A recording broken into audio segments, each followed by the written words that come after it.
Here we go. Module 2, Lesson 3. This is a great one. This is how to sleep right now. So if you're in the middle of an Insomniac episode, you've been up for multiple days at a time, you just can't sleep. Like, you can't sleep for an hour, you can't sleep for a minute, you can't get that initial kick to get to bed to get the process of healing started. You're just up.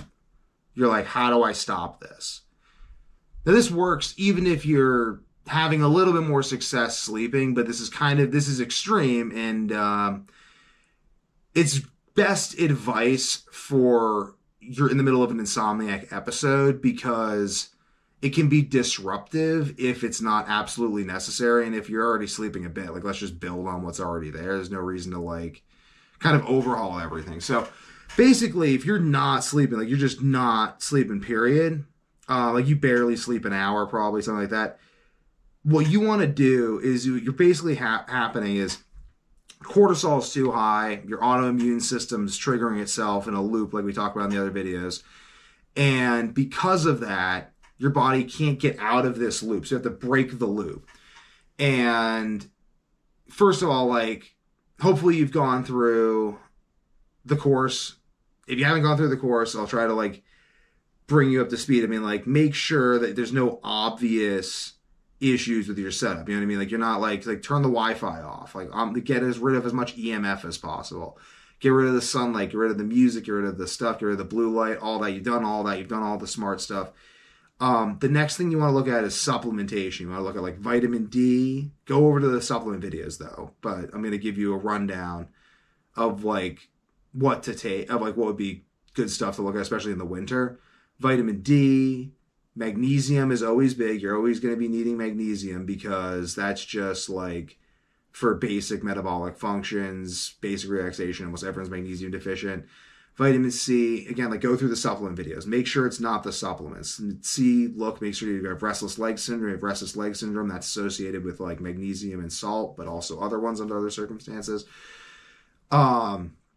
Supplements, make sure you're not like really deficient. If you're really deficient in stuff, like you're really deficient in meat, for instance, like you're not eating a really balanced diet as described in this course, you could have some deficiencies, probably do have some deficiencies, definitely have some deficiencies. Go eat some good food. Like, eat some good food, take some vitamins. That's going to be like the number one thing. Like, I can't sleep. Like, eat some really good food, take some digestive enzymes, make sure you're digesting that food, breaking that food down. Have a really good meal, digest it well, sit down, meditate, de-stress yourself. So make sure it's not that. That's still like, you do that, you're like, I've been doing that, you're still not sleeping, and you're trying to get that initial kick. There are two things you can do that will work.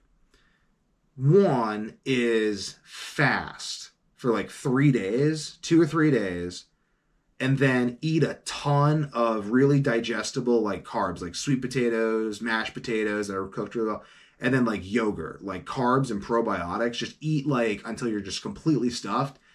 And then take some very pure melatonin and do that in the evening. If you do that in the evening, you will conk out the massive spike in insulin. Also, you can take ashwagandha and mucuna pruriens with that. That'll also help you sleep too. Kind of really kick you off. Take supplements with that too. That you'll sleep. You'll definitely sleep. Because the fasting gets your insulin good. It kind of gets your body to stop triggering itself in this autoimmune state. And you kind of get to learn to listen to your body, which is what this course is about. Listen to your body until the point where it's no longer reacting. Maybe 2 days isn't long enough. Maybe you're in a really reactive state. Maybe you need a longer fast. So be it. It's good though, because if you're in that reactive state and you push the fast till you're no longer reacting, and then you eat food, you've actually broken that cycle. So you've done a lot more good than just getting sleep now. You've made it easier for yourself to sleep now and forever. Like, you've healed your body in a deep way. And that's really important. So that's a lot of what we're trying to do, is break these cycles that keep us sick. Because these cycles just keep going in our body because they trigger themselves. So we have to like fast. We have to do things to break these cycles and then build new beneficial patterns within our body, like gut bacteria as a feedback loop, HPA axis, all these things. So, and they influence each other. So fasting and then eating a bunch of food, and then also carnivore, like just fatty ribeyes, fatty steak, and liver. Eat the raw liver, the raw organic liver. After you freeze it for like 2 weeks, make sure it's frozen, kill all the parasites, whatever. Raw organic liver. those two things, if the fasting and like the probiotic and like the food, the way I described it, doesn't provide you the long improvement that you're looking for, it's not like, you know, like maybe you sleep a bit, but then it's like it's just kind of back, then carnivore. And vice versa. They work interchangeably, but those will get you out of that cycle. Oh, also an addendum onto that, hydration. Make sure you're hydrated. Make sure your nutritional needs are met.